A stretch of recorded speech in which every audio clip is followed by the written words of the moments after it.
Donc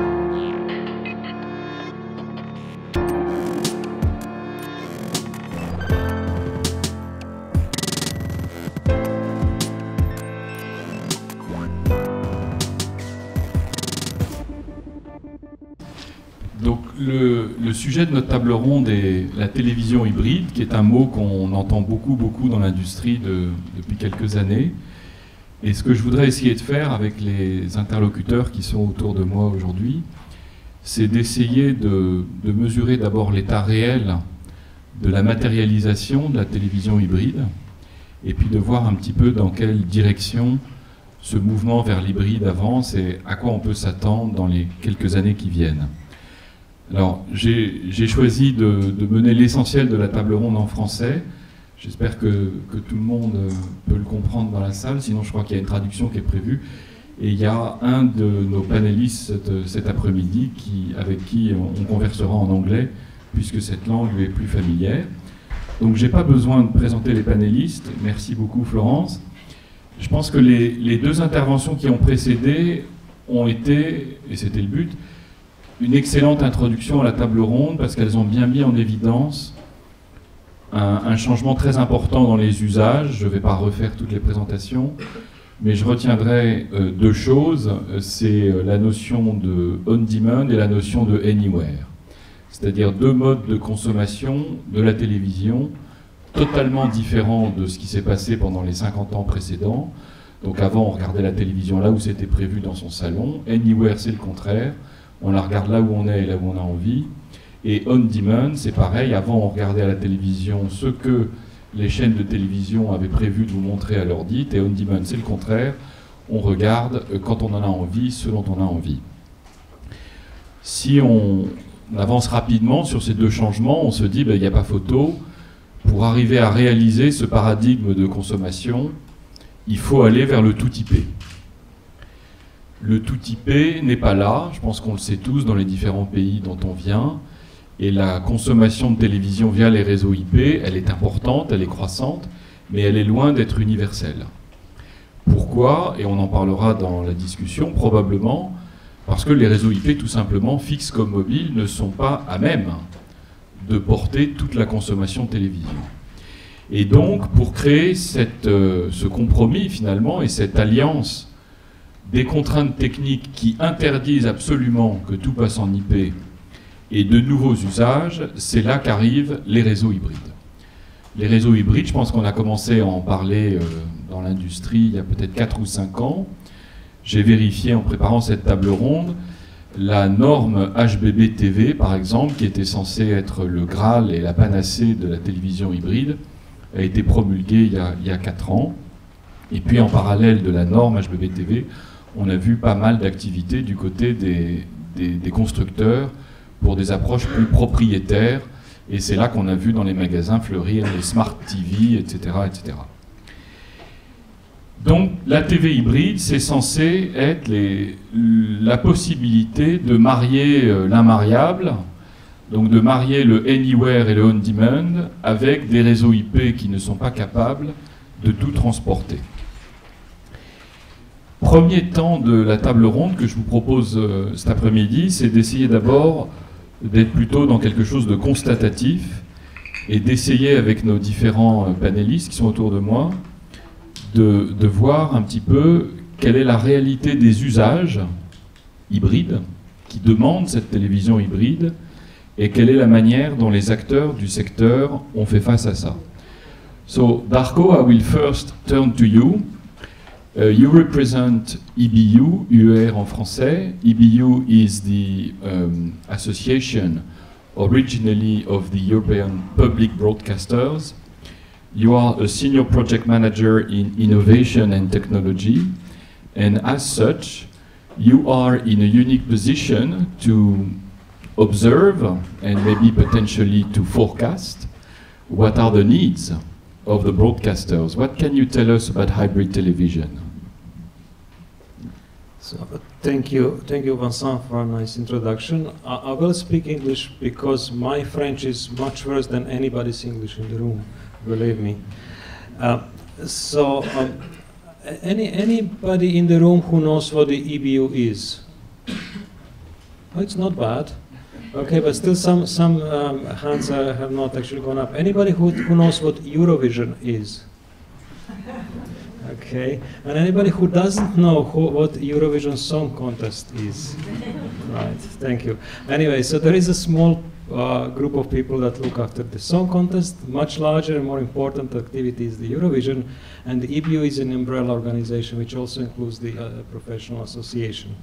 So we are about the public service broadcasting. And we have seen a really good presentation from Sky, and I have to say I'm impressed. So commercial proposition is the main market player. But the public service broadcasting is a different type of television or media. Sometimes we compete, sometimes we do the same thing, but often, or most often, we do different things. So what is the public service media about? It's about educating, informing, and entertaining.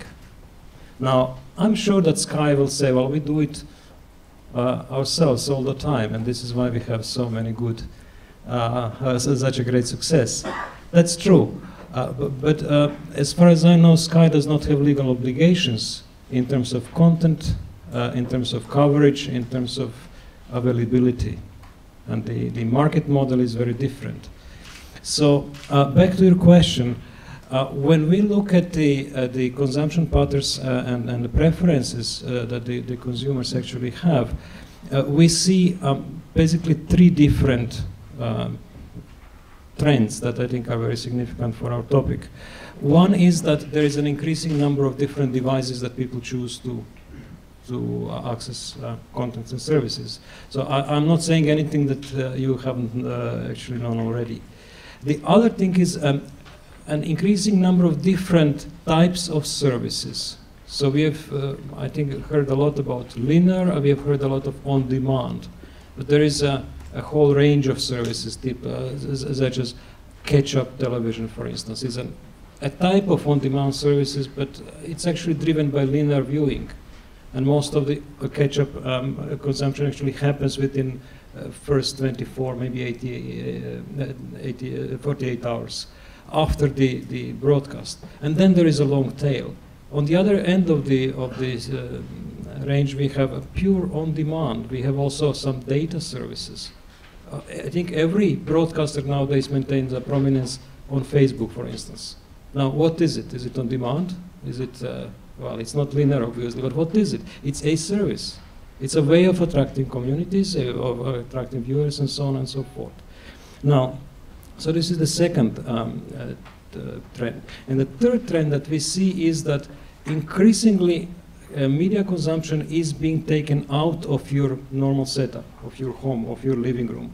Now, having said that, please don't misunderstand me. It is important to understand that this is in addition to your living room experience. So television is a shared experience. So the fact that you will take your smartphone, your tablet outside of the home does not mean that you will not watch a large screen in the home. I think, Darko, we understand very well from what you say that the public broadcasters are certainly not ignorant of those changes and that they are important to the public broadcasters that you represent. If I may ask, how do you face them? How do you try to make a public broadcasting service exist in this new paradigm? It's a very good question. Well, first of all, we try to use any capabilities, any possibilities that are at our disposal. But when we evaluate a possibility, a new platform, we've heard this morning a lot about mobile is a new platform, and it is true. It is a very important new platform. But how do we look at it? Well, first, we have basically 4 questions to ask. The first question is that new platform fit for the purpose? Well, we know eMBMS, LTE eMBMS is a wonderful system, but does it actually do what we would like it to do? One question is, does it do wide area broadcasting? Well, it's a painful question for the mobile industry at the moment. So this is the first thing. Can the technology do what is actually what we would like it to do in terms of quality and in terms of coverage? The second question we have is, what kind of reach can we get? And the reach is not only geographical reach, the reach is also demographical reach. So if we see that it is the younger audiences that actually go on mobile, that are first to take up mobile, then this is an important element in considering the reach. What type of devices? How do you bring a linear television content onto a tablet? So this is a big question for us. The third one is very obvious, the costs. Can we afford it? Because being the public service broadcasters, very often, most often I believe, our revenues are regulated. So we can't just go out and sell what sells best and do nothing else. So we have to provide the content, breadth and depth, and the coverage and availability. And finally, in the fourth one, and this one is very seldom being discussed, and I'm happy if I can bring it up now. In the online world in particular, there are many intermediaries. You know, the good old terrestrial or satellite television, we make a contract with the network operator, and that's it. Online, it's nothing like that. There are these famous gatekeepers that you are not too fond of. So I have many examples. If anybody wants, I will bring a couple of examples of what do we mean by gatekeepers, but we do not like them. Okay. So we are trying to find a way around. Thank you very much, Darko. I think we are with you with the 4 questions. Now, at a later stage, we'll hear the answers from you. Now, I would like to turn to Vincent Fleury from France 24 Monde.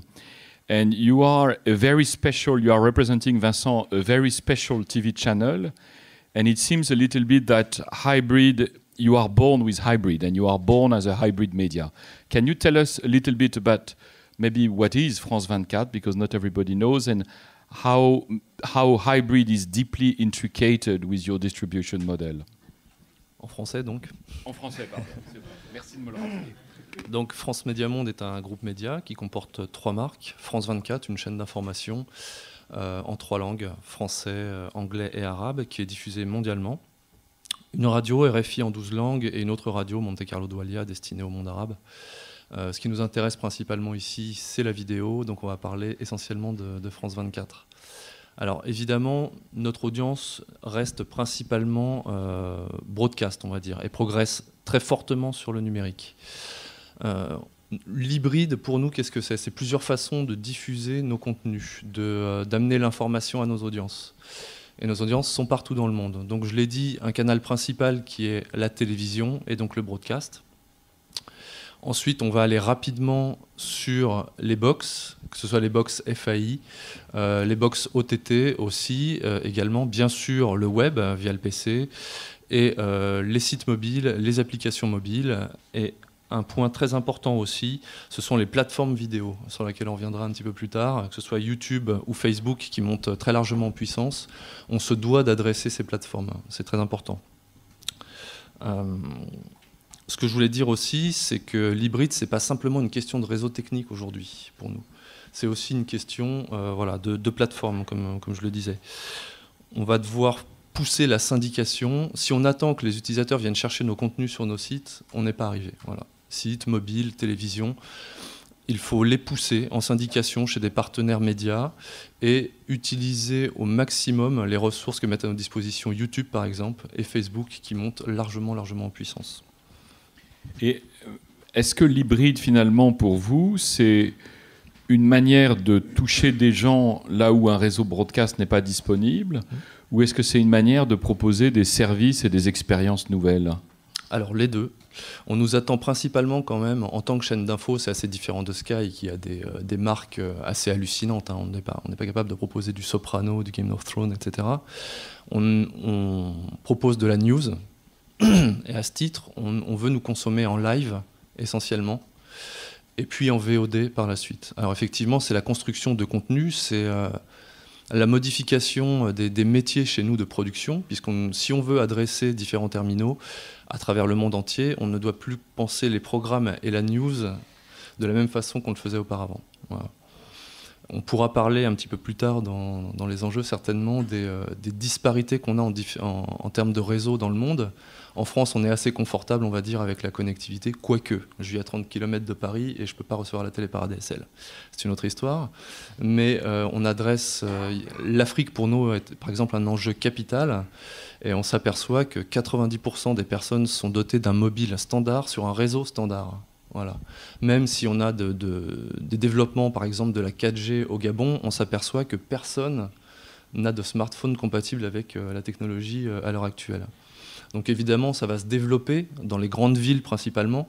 Ça viendra très lentement ensuite dans les campagnes. Mais la question pour nous, c'est comment on fait pour adresser ces personnes, ces utilisateurs. Merci beaucoup Vincent. Donc heureusement, à 30 km de Paris, s'il n'y a pas d'ADSL pour recevoir de la télévision, il y a de la TNT et il y a du satellite. Jean-Hubert, je me tourne vers vous. Vous représentez Eutelsat. Eutelsat diffuse, je crois, 5700 chaînes de télévision en Europe et dans le monde. Vu de 36 000 km d'altitude, c'est quoi l'hybride ? C'est beaucoup de choses, en fait, Vincent. C'est beaucoup de choses qui ont déjà été dites. Nos clients, et en fait, effectivement, c'est notre point de vue, nos clients sont à la fois les Sky de ce monde, Sky UK, Sky Italy et d'autres. C'est aussi des Public Service Broadcasters.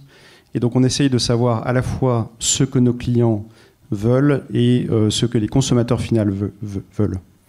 Et donc beaucoup de choses ont été dites, bien sûr, et c'est aussi, je pense, la hiérarchie de nos clients et notamment des plateformes de PTV, dans la hiérarchie des nouveaux modes de consommation, le fait de consommer effectivement le contenu n'importe où, quand on veut, où on veut, est effectivement très important. Je dirais que l'hybridation est en train de se pousser, c'est-à-dire que tout ça se combine de manière assez fluide, puisqu'aujourd'hui, ces moments peuvent être en continuité. Précisément, on peut vouloir commencer une émission devant sa télé dans son salon, la continuer sur son iPad, et pourquoi pas la terminer plus tard, après une pause, dans un autre endroit complètement différent.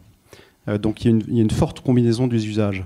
Ce que je voudrais rappeler néanmoins, c'est que quand on prend un peu d'altitude, puisque vous m'y engagez, quand on prend un peu d'altitude, en fait, bien entendu, la croissance des usages, c'est le non linéaire.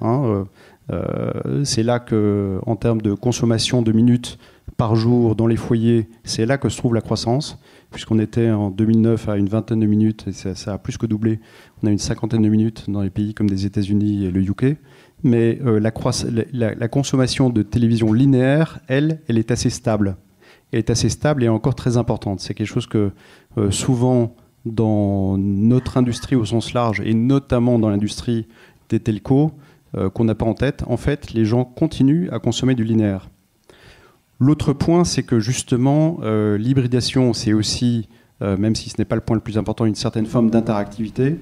Et là aussi, l'interactivité, je pense qu'on peut le voir dans le news, on l'a vu notamment sur des grands événements type la BBC, à la BBC, les Olympic Games, le fait de pouvoir fournir de l'interactivité sur du contenu linéaire en live, en fait, augmente l'intérêt pour ce contenu. Et d'ailleurs, les Olympics, effectivement, ont battu tous les records en termes d'audience et d'intérêt et de satisfaction en fait, des usagers. Donc je ne veux pas trop compliquer les choses. Effectivement, dans la hiérarchie des besoins des consommateurs, c'est le plus de contenu possible, pouvoir les consommer n'importe où, n'importe quand, sur n'importe quel device.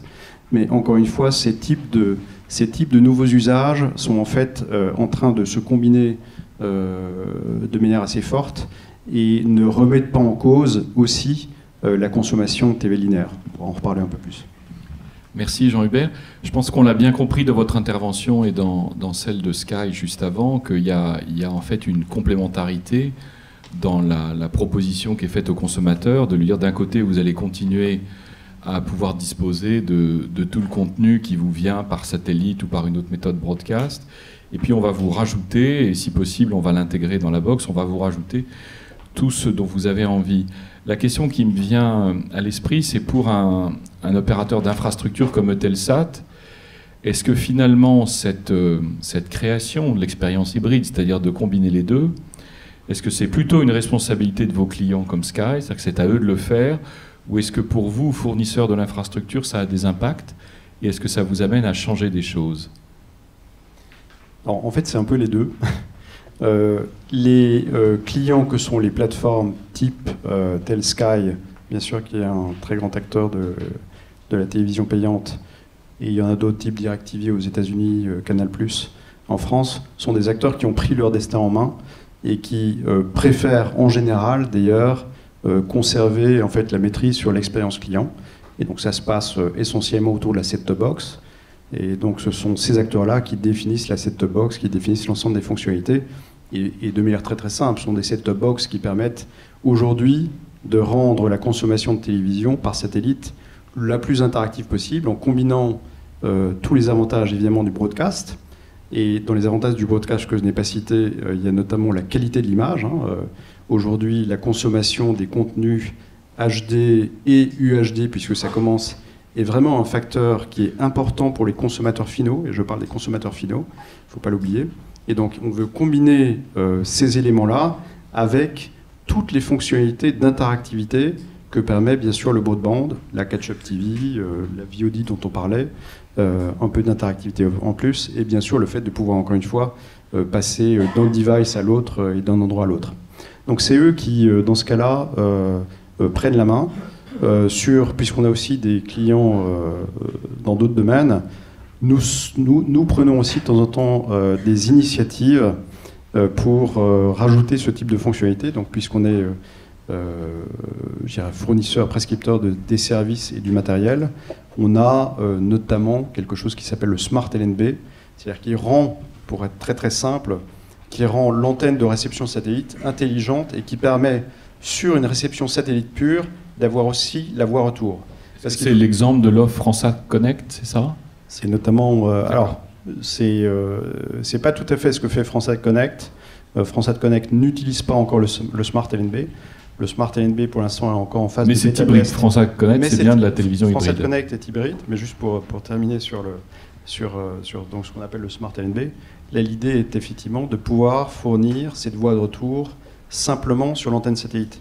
Et pourquoi je le mentionne, c'est que, je ne sais pas si c'était mentionné par Didier, mais un des problèmes qu'ont aussi nos plateformes télévision, c'est que les abonnés finaux ne connectent pas toujours leur box à Internet. Même quand ils peuvent le faire, il y en a certains qui, c'est un peu compliqué, enfin qui ne le font pas.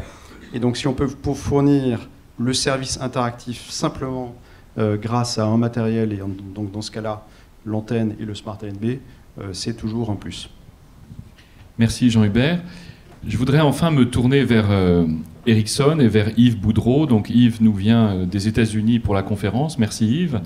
Donc vous représentez Ericsson, qui est évidemment un fournisseur très très important des outils technologiques, des réseaux mobiles, des réseaux fixes et de plus en plus de solutions dans le domaine de la télévision. Comment vous, de votre point de vue de fournisseur de technologie, qu'est-ce que vous considérez être les use cases les plus importants, les plus pertinents d'hybridation dans la télévision? Pour commencer, désolé que le robot n'était pas disponible pour notre table ronde aujourd'hui, mais on va essayer d'en passer.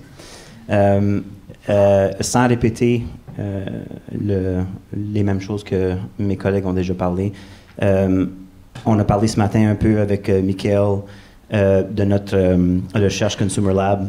Et puis, on a défini un terme dans cette recherche, là, les dernières quelques années, d'une transformation de consommateurs qu'on appelle un prosumer. Et puis, quand les consommateurs ne peuvent pas obtenir le service, soit de leur diffuseur ou de leur service local de Pay TV, ils décident de prendre les matières dans leurs mains et ils décident de faire un Frankenstein de services de télévision à la maison qui leur convient mieux. Ça fait que, sans parler de trop de l'accès ou du réseau, si nous, les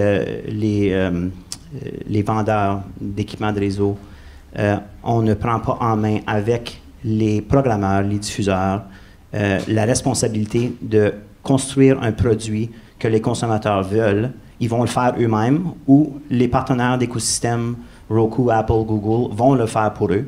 Et le point de convergence dans ce cas-là va être la boîte numérique ou ce qu'on appelle les sticks qu'on branche à la télévision, ou que la technologie va se rendre, comme Roku vient juste de faire, dans la télévision pour être capable de créer l'écosystème ou l'hybride d'écosystème qui va permettre aux consommateurs d'être capables de réunir les différents signaux ou les différentes sources de contenu pour être capable de les consommer eux-mêmes à la maison. Ça fait que on lance le défi à Sky, comme ils l'ont déjà fait, ou à DirecTV, ou à Shaw au Canada, qui essaient de monter au challenge des consommateurs pour être capable de créer une expérience qui leur donne ce qu'ils veulent consommer en termes de contenu de télévision. Une grande différence entre plusieurs autres industries qui ont déjà subi la transformation hybride, soit la téléphonie ou l'accès à l'Internet. Il y a une grosse différence, et puis c'est que le contenu est encore king, comme on dit aux États-Unis. Et puis, on ne peut pas juste faire ce qu'on veut avec le contenu des autres. Il y a des grosses peines de copyright partout dans le monde à ce sujet-là. Mais ce qu'on voit aussi, c'est une différente compétition de user-generated content, comme Florence l'avait mentionné plus tôt. Ma petite fille de 2 ans, Émilie, aimerait beaucoup mieux s'asseoir avec le iPad et regarder YouTube, et une madame qui s'appelle Disney Collector, qui fait seulement acheter des jouets de Disney et puis les développer sur caméra. Et puis, elle peut rester là pour des heures et des heures. Et Google a déjà commencé à envoyer des annonces, et puis ma petite a déjà commencé à les skipper. Ça fait que c'est pas juste une compétition entre les diffuseurs et les programmeurs, c'est aussi une compétition de temps. Et puis, le temps est de l'essence. Et puis, on a la chance tout de suite, avec les diffuseurs, les programmeurs, et aussi les câbleaux et les satellites, d'être capable de créer une expérience future ou next-gen qui va au moins plaire aux consommateurs de cette façon-là. J'ai compris aussi, quand on a préparé cette table ronde, Yves, qu'il y a le cas hybride qui, en tout cas pour cet après-midi, est presque classique, c'est-à-dire la combinaison de l'IP avec un décodeur satellite, que dans d'autres régions du monde, vous voyez des types de combinaisons hybrides assez différentes, comme par exemple le broadcast et les réseaux mobiles. Vous pouvez nous en parler un peu? Je crois que c'était en Afrique du Sud.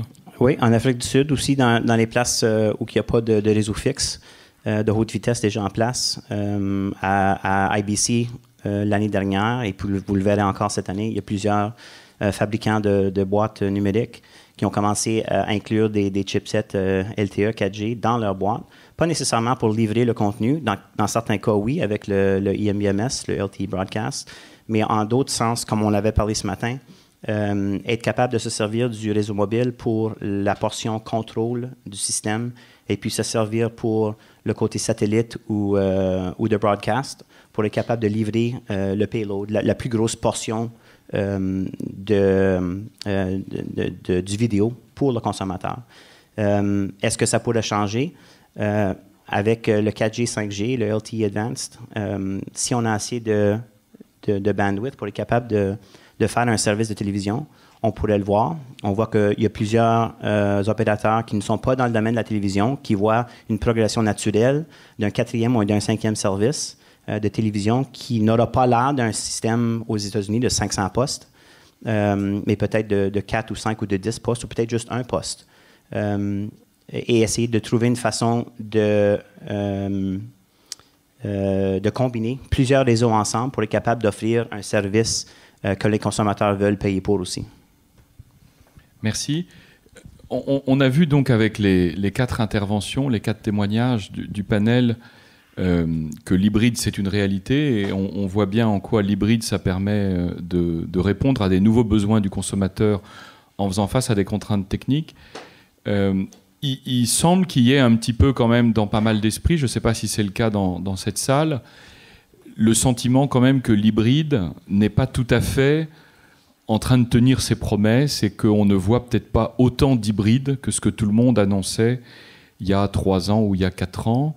En particulier, dans 2 mondes très opposés, il y avait tous les constructeurs de télévision qui avaient lancé des gammes de télévision qu'ils appelaient Smart TV. Ça n'a pas l'air d'être quelque chose qui fait bouger le consommateur aujourd'hui. À l'inverse, dans une approche plus normalisée, il y a un standard promu au niveau européen qui s'appelle HbbTV, qui n'a pas l'air non plus d'être massivement répandu. Donc la question qui vient, c'est pourquoi finalement on n'a pas autant d'hybrides que ce à quoi on s'attendait, et peut-être que ce que l'on souhaiterait. Et Darko, I would like to turn to you. In the view of the public broadcasters, do you think that this disappointment is a reality? And if there is a disappointment, what do you think is missing to the broadcasters to make more hybrid television? So thank you for the question. I wouldn't really call it a disappointment. I think hybrid is still a very new thing. So, the baby is born, we don't yet know what it will become. It's going to become a lawyer or a doctor or an engineer or something else. But having said that, I think we have to distinguish the technical issues that are many and they are not simple from the expectations on the consumer side that sometimes are generated by commercial interests, sometimes are generated by maybe getting ahead of technical developments with the promise made, if only we have this type of infrastructure, then the services will follow. Now, from our point of view, is that the hybrid is a reality. But it is not a reality in a sense that there would be a network or a infrastructure that can do everything equally good, equally well. So speaking about television, I think traditionally have dedicated television networks. So the technology was developed for a sole purpose of delivering television. And now, over time, it's kind of expanding and trying to do a little bit more. On the other side, we have IP networks that emerge from a computing technology environment, which have never really been designed to deliver media, but they seem to be growing in their capabilities. So we see those two coming together. And you are more or less happy with the way they come together now? We are, remember my 4 criteria? As long as we can find a technology that is fit for purpose, being it broadcast or broadband, we don't really care. Mm-hmm. As long as we can afford it, we don't really care. As long as it does deliver, does achieve reach that we are looking for, and it doesn't actually lock us in with any of the gatekeepers, we are quite happy. Mm-hmm. But now, I sense the origin of your question would be, do we have a hybrid nirvana? No, we don't. Okay. I think we are far from that. Okay. Et pour France 24 Monde, Vincent, est-ce qu'on sent que vous avez une pratique de l'hybride qui est forte, un peu par nécessité, mais qui est forte? Est-ce que vous aimeriez en faire plus? Et qu'est-ce qu'il faudrait qu'il change dans l'environnement pour que vous puissiez atteindre vos buts? Alors tout d'abord, si on doit revenir sur la télé connectée, ce qu'on constate de notre point de vue de chaîne d'info, c'est que ça ne tient pas ses promesses pour l'instant. J'adore le device, personnellement, j'en attendais beaucoup plus. Ce qu'on constate, c'est que ça fonctionne mieux sur les box, on va dire, que ce soit OTT ou FAI aujourd'hui pour nous, et en mobilité, où là, c'est beaucoup plus spectaculaire. Et pourquoi c'est comme ça? Pourquoi les constructeurs se sont livrés une lutte pour gagner une bataille de la télécommande? Qu'est-ce qui a gagné aujourd'hui? C'est le mobile et la tablette. Pour nous, la télé, c'est qu'un écran parmi d'autres. Il est encore au centre du foyer. Yves parlait de sa petite fille. C'est pareil pour moi, j'ai un petit garçon qui a instantanément adopté l'iPad. On essaye d'ailleurs un peu de le désintoxiquer. Mais voilà, ils sont nés avec ces devices. Et je ne suis pas sûr que pour eux, le grand écran, bien qu'il apporte de la qualité à ses utilisateurs, soit l'écran central de la maison. Après, les limitations, on les a sur les réseaux, comme je disais tout à l'heure.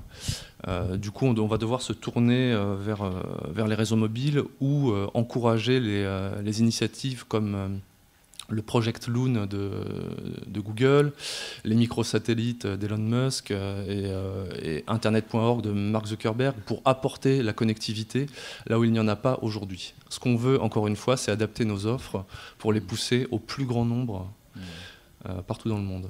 Donc ce qui vous manque, comme vous travaillez sur une échelle qui est mondiale, on le comprend bien, c'est qu'il y a trop de régions du monde pour vous qui ne disposent pas d'une connectivité qui permet de faire vraiment de l'hybride. Tout à fait.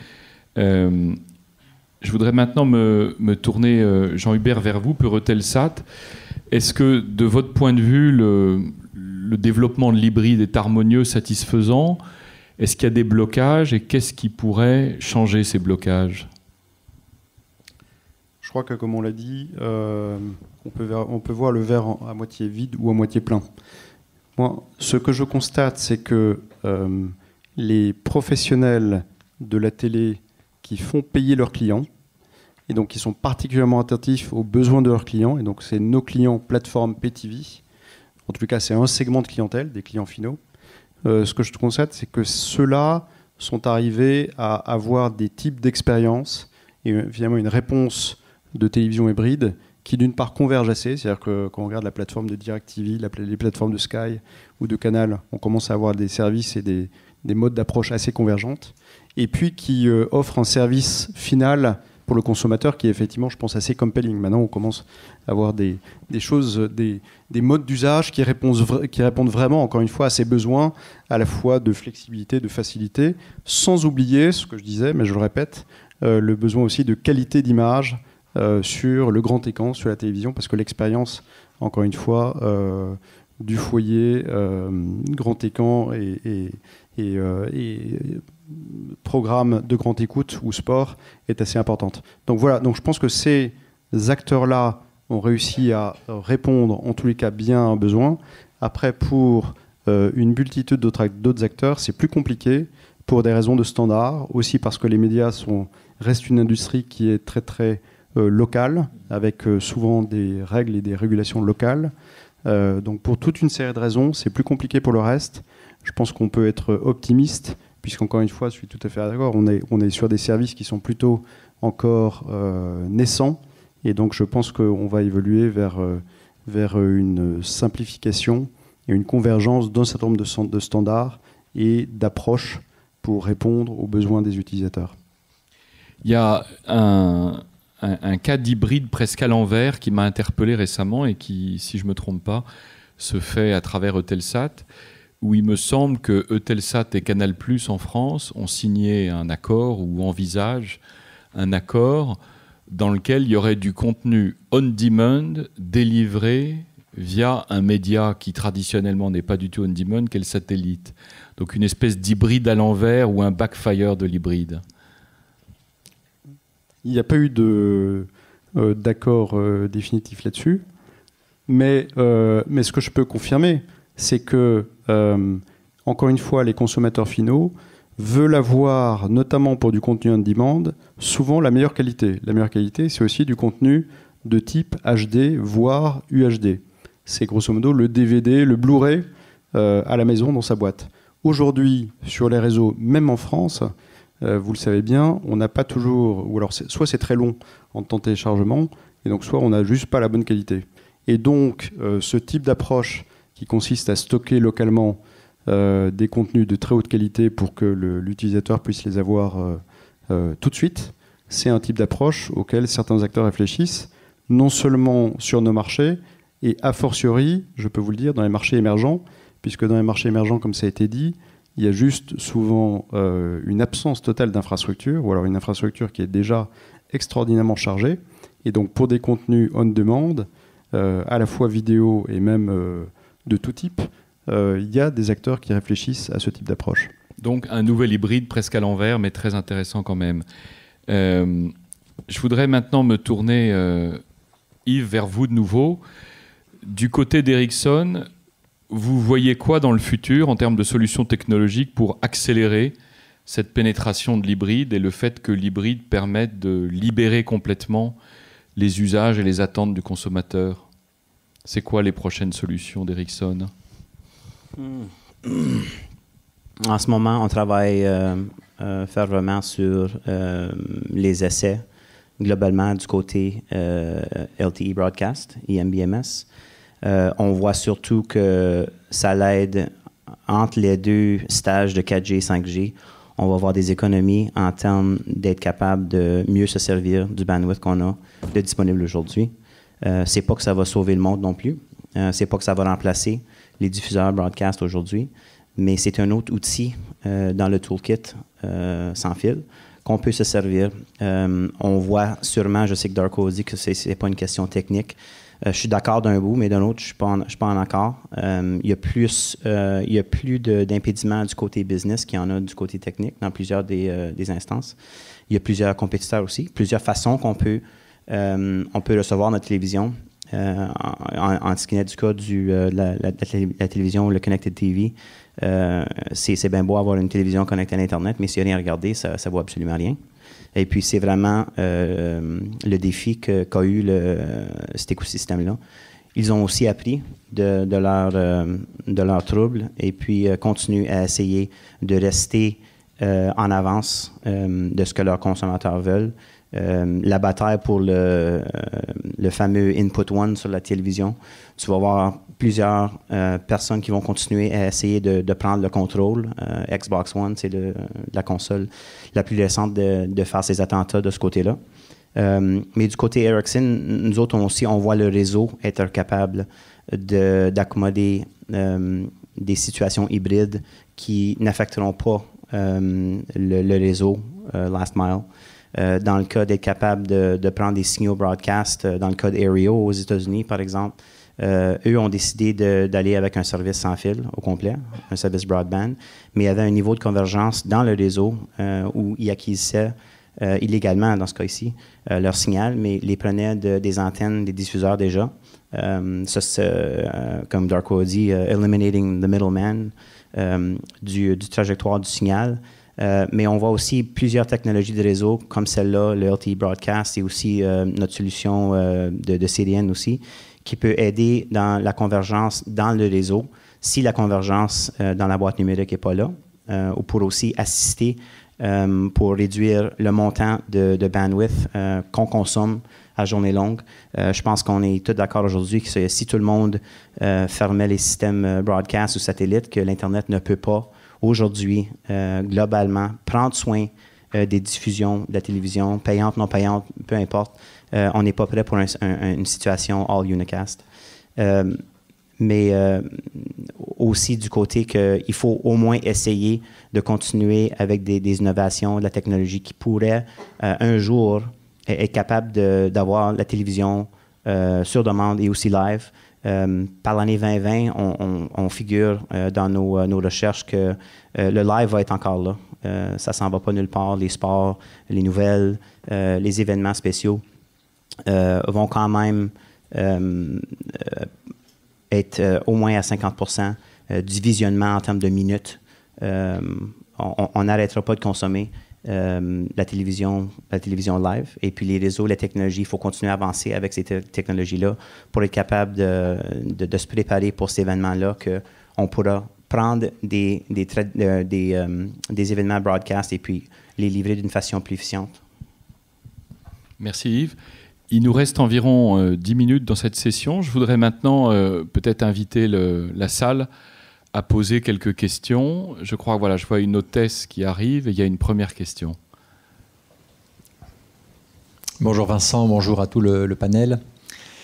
Juste avant le déjeuner, Michel Combe, le directeur général d'Alcatel-Lucent, a prôné une vision radicale et sans compromis de l'évolution de notre secteur, en mettant en avant une vision 100% broadband unicast, à l'opposé de cette approche prenant l'hybride. De ce que vient de nous redire Ericsson, qui nous dit on ne pourra pas se passer du broadcast. Voilà, j'aimerais avoir le retour un peu du panel, et notamment, au-delà d'Yves, qui nous a clairement dit ce qu'il en pensait, Jean Hubert. Merci.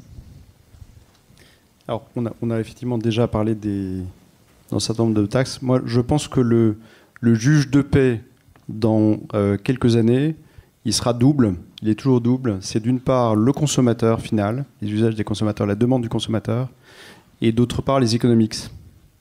On a parlé du consommateur et notamment de sa demande à la fois pour toute la flexibilité dont on parle et qu'on connaît, mais aussi pour la qualité et donc toujours plus de contenu en très haute qualité. Mais l'autre facteur, c'est les economics.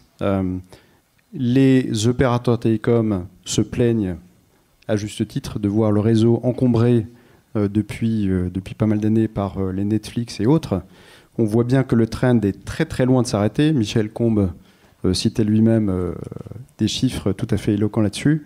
Le trend ne va pas changer.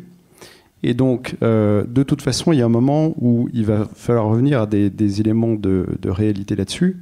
C'est-à-dire que les opérateurs télécoms n'auront pas, je pense, les poches assez profondes, en tous les cas dans l'économie actuelle, et c'est-à-dire si on reste sous le schéma de net neutralité qu'on connaît aujourd'hui, qui est un débat d'ailleurs, mais dans le schéma actuel, les opérateurs télécoms n'auront pas les poches assez profondes pour financer la croissance nécessaire sur les réseaux télécoms de façon à satisfaire les besoins des consommateurs.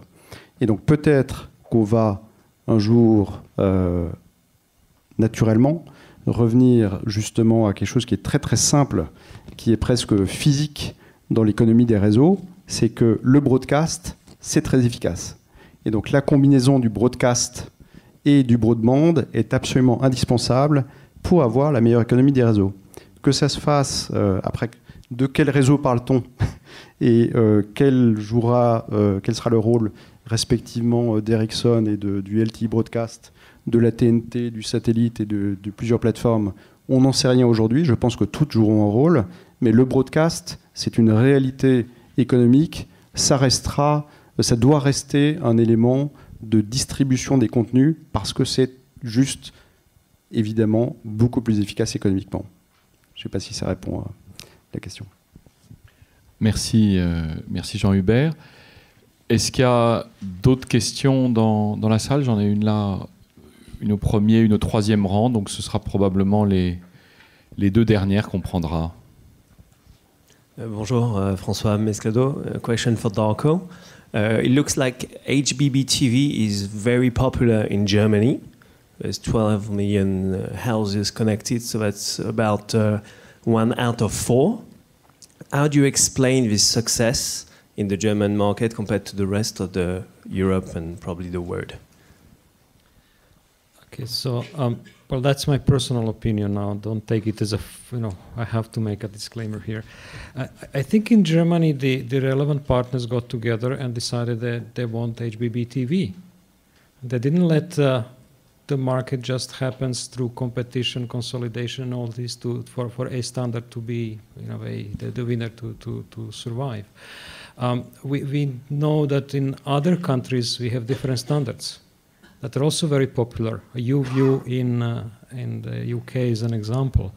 But HBB TV is the one that we support. We do not object to the others, but we would like to see as few standards as possible, as capable as possible. So I don't know, does that answer your question? Thank you. Et on avait une autre question au troisième rang. Bonjour, Nicolas Besson.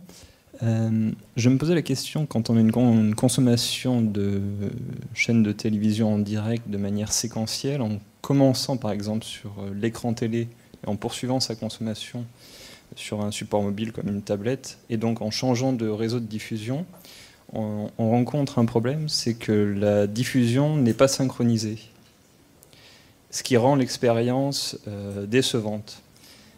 Est-ce qu'il y a des solutions techniques pour résoudre ce problème ? Alors, je vais me permettre de prendre la question. Oui, il y en a. Elles ne sont pas complètement déployées, mais il y en a. Et à l'intérieur, notamment du groupe TDF, on a une solution de synchronisation fine, dont le cas que vous citez peut être un cas d'application. Et puis, il y en a d'autres qui sont en fait le domaine des malvoyants. Et pour offrir aux malvoyants la possibilité, souvent, ils ont des outils avec une bande-son, et que cette bande-son soit parfaitement synchronisée avec l'image. Ça paraît bête, mais ce n'est pas si souvent le cas, et c'est très gênant. Donc les solutions techniques, elles existent, et on va probablement les voir toucher le marché dans quelques temps. Est-ce que je peux juste compléter votre réponse, Vincent ? Je suis très étonnée, je travaille pour Orange, je suis juste là, voilà, entre autres, et je suis très étonnée que des professionnels comme vous soient pas forcément au courant. Donc je le signale, on peut commencer un film ou une série sur sa tablette et la reprendre sur la télé et vice-versa, exactement la bonne seconde. Et ça s'appelle le projet Polaris et ça existe depuis octobre chez Orange. Voilà. C'était pas pour faire de la pub, mais c'est pour dire que ça existe. Merci beaucoup. On on arrive à la fin de la table ronde. Un grand merci aux panélistes. Thank you very much.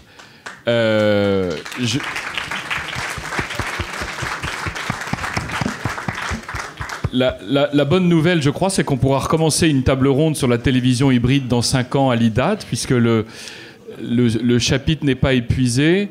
Si je peux tenter d'en tirer quelques conclusions, je pense qu'on a pu mettre en évidence et se confirmer que la télévision hybride et l'hybridation du broadcast et du broadband étaient une manière de répondre à des nouveaux besoins du consommateur qui sont à la demande, le tout terminaux.